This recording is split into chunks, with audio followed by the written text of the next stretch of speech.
বৈশাখ মাসের মাহাত্ম্য। বৈশাখ মাস হিন্দু মতে একটি অত্যন্ত পবিত্র ও ফলদায়ক মাস। বৈদিক ও পৌরাণিক সাহিত্য অনুযায়ী এই মাসটি বিশেষভাবে ধর্মাচরণ, দান, স্নান, ব্রত ও উপবাসের জন্য গুরুত্বপূর্ণ। বৈশাখ মাস হল বাংলা 12টি মাসের মধ্যে সবচেয়ে পবিত্র মাস, পুণ্যময় ও ফলদায়ক মাস। এটি বাংলা ক্যালেন্ডারের প্রথম মাস, যা নতুন বছরের সূচনা করে এবং শুদ্ধতার প্রতীক হিসেবে বিবেচিত হয়। এই মাসকে বলা হয় পুণ্য মাসের রাজা। শাস্ত্রসম্মতভাবেই বৈশাখ মাসে 4টি কাজকে বিশেষভাবে প্রাধান্য দেওয়া হয়েছে। প্রথমত, প্রাতঃস্নান, দান, তপস্যা, যজ্ঞ। এগুলিকে একত্রে বলা হয় 4 মহাসাধনা। বৈশাখ মাসের ধর্মীয় মাহাত্ম্য। পবিত্রতা ও শুদ্ধতার মাস। বৈশাখ মাসে গঙ্গা স্নান, ব্রত পালন ও দান পুণ্য করলে পূর্বজন্মের পাপ মোচন হয় বলে মনে করা হয়।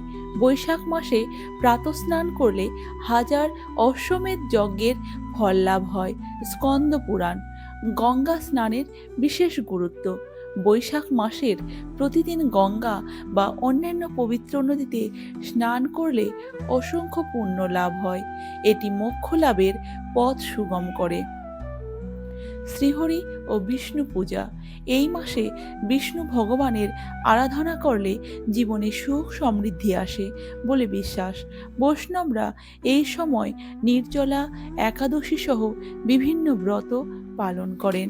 ভগবানকে একটি ফুল অর্পণ করলে কোটি জন্মের পাপ বিনাশ হয়। পদ্মপুরাণ। পাপী ব্যক্তিও যদি বৈশাখ মাসে গঙ্গা স্নান করে তবে শত যজ্ঞের ফল লাভ হয়। স্কন্দ পুরাণ থেকে নেওয়া হয়েছে। বৈশাখ মাসে একবার গোবিন্দ নাম উচ্চারণ করলে সকল তীর্থ স্নানের ফল লাভ হয়। ব্রহ্ম বৈবর্ত পুরাণ। ঠান্ডা জল অথবা শীতল পানীয় দান করলে কুবেরের মতো ধনসম্পদের অধিকারী হওয়া যায়। গরুড় পুরাণ। শুদ্ধ বৈষ্ণব বা ব্রাহ্মণ বা দরিদ্রকে জুতা, ছাতা, জলের পাত্র দান করলে স্বর্গপ্রাপ্তি হয়। ধর্ম সিন্ধু। বৈশাখ মাসে হরিনাম জপ করলে সমস্ত পাপ নাশ হয় ও মোক্ষ লাভ হয়। স্কন্দ পুরাণ। সৎকর্মে উৎসাহ প্রদান করলেও বৈশাখ মাসে সেই ব্যক্তিও পুণ্য লাভ অর্জন করে। পদ্ম পুরাণ। তুলসী গাছ ও বটবৃক্ষে জল দিলে লক্ষ যজ্ঞের ফল লাভ হয়। বৃক্ষ মাহাত্ম্য। ভগবদ্গীতা পাঠ করলে বিষ্ণুলোক লাভ হয়। গীতা মাহাত্ম্য। বৈশাখ মাসে এই মাসে পিতৃপুরুষদের উদ্দেশ্যে দান পিণ্ড দিলে তারা সন্তুষ্ট হন ও কুলে কল্যাণ হয়। ব্রহ্ম বৈবর্ত পুরাণ। এই মাসে ওং নমো ভগবতে বাসুদেবায় জপ করলে জন্ম মৃত্যুর বন্ধন থেকে মুক্তি মেলে। নারদ পুরাণ। বৈশাখ মাসে ভগবানকে চন্দন দান করলে শীতলতা ও সন্তোষ সহ পুণ্য লাভ হয়। তাদের হৃদয় সর্বদা শীতল ও শান্ত থাকে এবং তেজ বৃদ্ধি পায়। গরুড় পুরাণ। বৈশাখ মাসে তপস্যা, উপবাস ও ব্রহ্মচর্য পালন করলে ব্রহ্মলোক প্রাপ্তি হয়। ব্রহ্ম পুরাণ। এই মাসে হরে কৃষ্ণ মহামন্ত্র জপ সর্বাপেক্ষা ফলদায়ক। চৈতন্য চরিতামৃত। এই মাসে গরিবকে চিনি, চিড়ে ও ঠান্ডা পানীয় প্রদান করলে 1000 বছর স্বর্গে বাস করার পুণ্য মেলে। স্কন্দ পুরাণ। বৈশাখী পূর্ণিমায় যমরাজ পূজা করলে অকাল মৃত্যু দূর হয়। পদ্ম পুরাণ। গো সেবা বা শুদ্ধ বৈষ্ণব বা ব্রাহ্মণকে গোদান করলে অজেয় পূর্ণ অর্জিত হয় ও মোক্ষ প্রাপ্তি ঘটে। ভবিষ্য পুরাণ।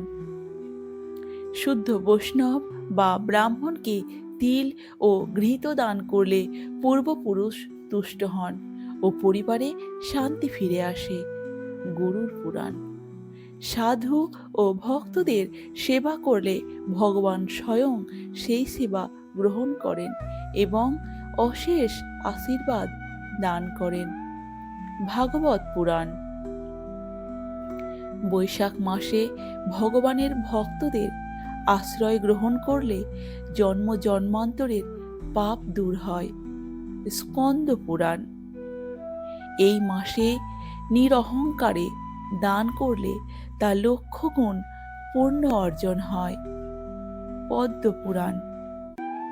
বৈশাখ মাসে নির্বিচারে কৃষ্ণ কথা শ্রবণ করলে বিষ্ণুধাম প্রাপ্তি হয়। ভাগবত পুরাণ। এই মাসে ভগবানকে মধু ও ঘৃত অর্পণ করলে জন্মান্তরের রোগ দূর হয়। নারদ পুরাণ।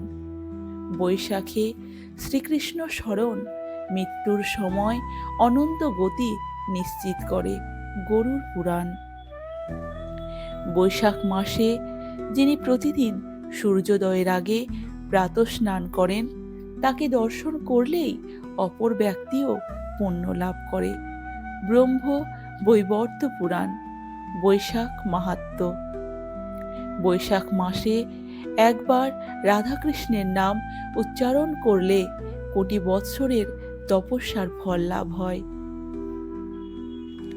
নারদীয় পুরাণ। যিনি বৈশাখে শুদ্ধ ব্রাহ্মণ বা বৈষ্ণবকে পাখা বা ছাতা দান করেন তার জীবনে তাপ, দারিদ্র, ক্লেশ থাকে না। ধর্ম সিন্ধু। বৈশাখ মাসে বৃদ্ধ, রোগী বা গরিবকে শীতল জল প্রদান করলে মৃত্যুর পর যমরাজের রাজ্যে যাত্রা করতে হয় না। গরুর পুরাণ। বৈশাখে শুদ্ধভাবে গঙ্গা জলে স্নান করে তুলসী ও পদ্মফুল পরম পুরুষোত্তম ভগবান শ্রীকৃষ্ণকে অর্পণ করলে ভবসাগর পার হওয়া সহজ হয়। স্কন্দ পুরাণ। বৈশাখ মাসে যা করা উচিত: প্রতিদিন ব্রহ্ম মুহূর্তে উঠে গঙ্গা বা পরিষ্কার জল দিয়ে স্নান করা, বিষ্ণু বা শ্রীহরির নাম জপ করা, গরিব ও ব্রাহ্মণদের দান করা, যেমন জলের পাত্র, ছাতা, খাবার, কাপড়। নির্জলা একাদশী ব্রত পালন করা, ফলমূল ও নিরামিষ আহার গ্রহণ করা। বৈশাখ মাস শুধুমাত্র একটি ঋতুর পরিবর্তন নয়, এটি একটি আধ্যাত্মিক জাগরণের সময়।